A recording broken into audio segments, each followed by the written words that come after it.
মহব্বত করে যদি একটা সুমা খাইতে পারো, যদি সুমা খাইতে পারো, আমার আল্লাহ রাব্বুল আলামিন ওই বান্দার আমল নামায় নফল ওয়াজের সওয়াব লেগে দেয়। জোরে জোরে পড়ুন সুবহানাল্লাহ। আসানা নাই, আসানা নাই, এই তোরা কি করছ? তারা কি বিএসএ করছাস? আর অন্য জায়গায় চান্স নিস না,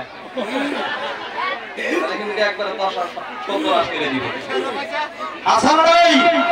এবার যদি আমরা প্রশ্ন করি, আমি যদি প্রশ্ন করি, ও বাবা, ও যুবক ভাই যারা যারা বিয়ে করছে, কে কে আমল করেন হাত উঁচা করে দেখান। কেউ বলতে পারবেন না, কারণ জানেন না। এমন জনমের মতো ভিড়টা তাদের সুমু খাবেন কি বগলে যাইতে পারেন না। এখন আপনার স্ত্রী হয়তো শুনতেছে, আমার মা বোনের আমার শুনতেছে, হুজুর কি আমল শিখাইয়া দিল। আমার স্বামী তো জনমের মতো বিড়ি টানে, বাড়িতে এসে যখন সুমু খাবো এসে অসুবিধা, অবস্থা খারাপ। হুজুর কাছে কখনো সুমা খাইলে আপনাদের সব পাওয়া যায়। এবার আমার স্বামী এই আমল করা শুরু করবে। আল্লাহ, ও আল্লাহ, আমার স্বামী তো জনমের মতো বিড়ি খায়, আমাকে কায় আটকাইছে।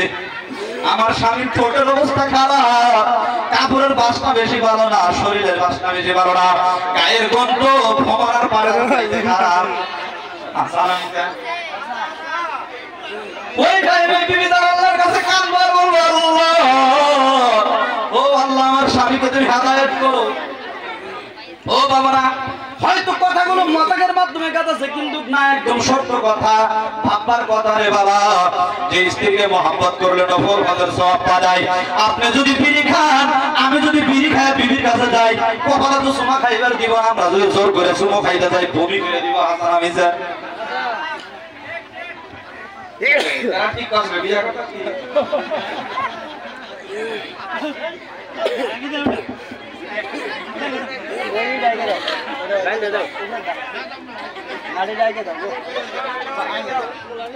সবাই করে দরুদ পড়েন, আল্লাহুম্মা সাল্লি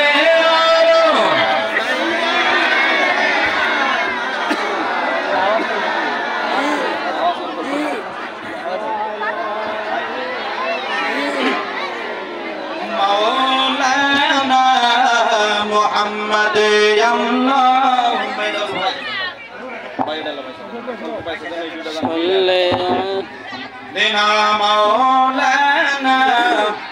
মোহাম্মদ ওয়া আলা আলি।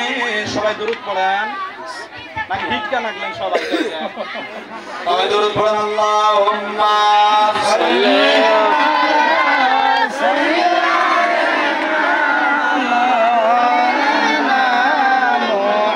মুহাম্মদ ওয়া আলা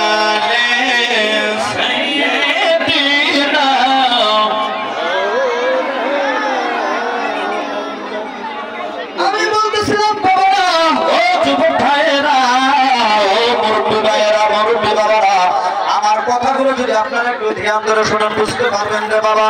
পর্দানিশী আমার মা বোন, আপনাদেরকে অনুরোধ করে বলবো, আপনার স্বামী যদি বিড়ি খায়, এক মাস আপনার স্বামীকে বিছানায় শুতে দিবেন না। কয় মাস? আওয়াজটা মিলাইয়া সামনে করে আপনার অন্য হয়ে থাকে। সবাই পড়েন আলহামদুলিল্লাহ। আয়ের সার্ভিসও ভালো হয়ে গেল, শুকরিয়া আদায় করলাম। যদি শুকরিয়া বা শুকরিয়া আদায় করেন, আল্লাহ রাব্বুল আলামিন বলেন লা আসিদান্নাকুম, নিশ্চয় নিশ্চয় নিয়ামত বাড়ায় দেই। এই জন্য আমি একবার আলহামদুলিল্লাহ পড়ালাম, আপনাদেরকেও পড়াইলাম। এটা আপনারা খুশি না বেজার? কে বেজার? হাত উঠা করে দেখান। একজন বেজার হয়েছে, আমার এখন বেজার না, একজন বেজার হয়েছে। ওই জানা হোক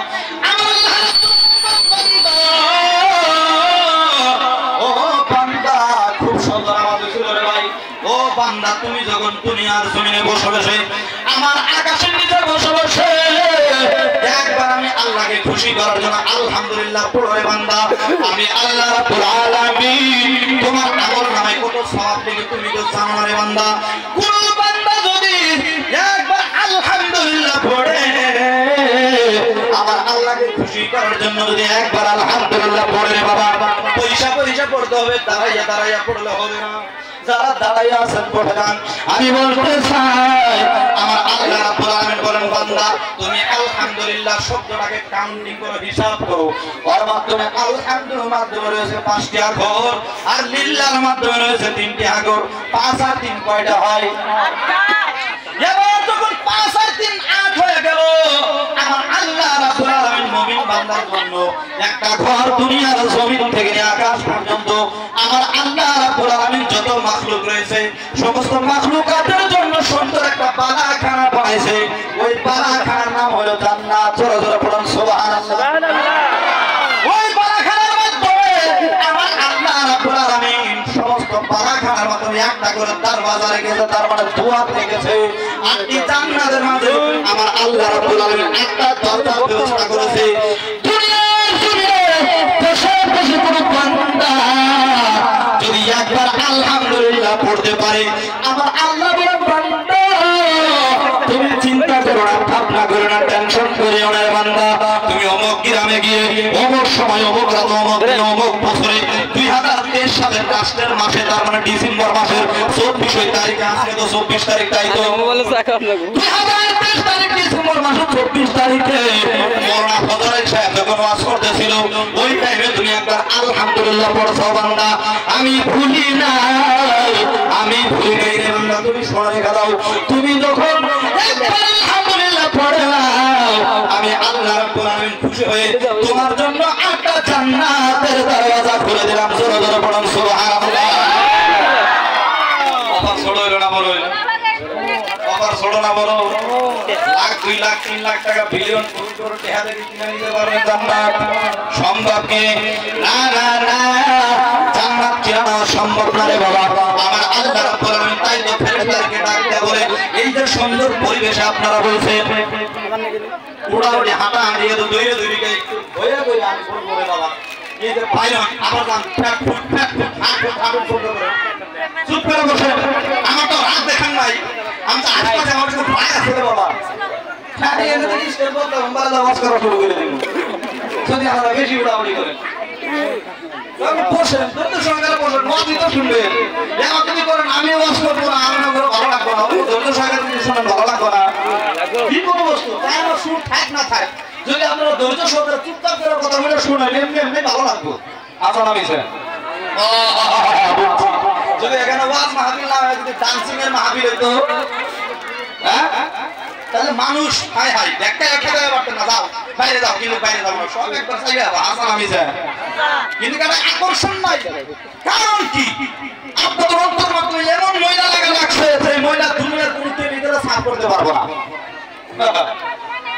এমন ময়লা লাগছে রে বাবা, আমাদের ফিজিক্যালি কোনো ব্যাপার যদি হয়, অঙ্গ প্রত্যঙ্গের কোনো যদি ব্যাপার হয়, আমরা তখন ডক্টরে ভিজিট করি, আমরা প্রাইভেট ডক্টরে ভিজিট করি। বলুন কথা ঠিক কিনা? আমরা প্রাইভেট ডক্টরে যাই, কমসে কম 500 টাকা ভিজিট ফি দিতে হয়। বলুন কথা ঠিক কিনা? ঠিক না বে ঠিক? জোরসে বলো। একদম ঠিক। কোন প্রাইভেট ডক্টরের কাছে যদি যান 500 টাকা ভিজিট ফি দিতে হয়, কিন্তু না বাবা, কারণ কি আওয়াজ কমে গেছে একবারে, কিন্তু বেজার আছে। এবার দোয়া করবো আর জীবনে মাইক ফিটিং করতে পারবেন না।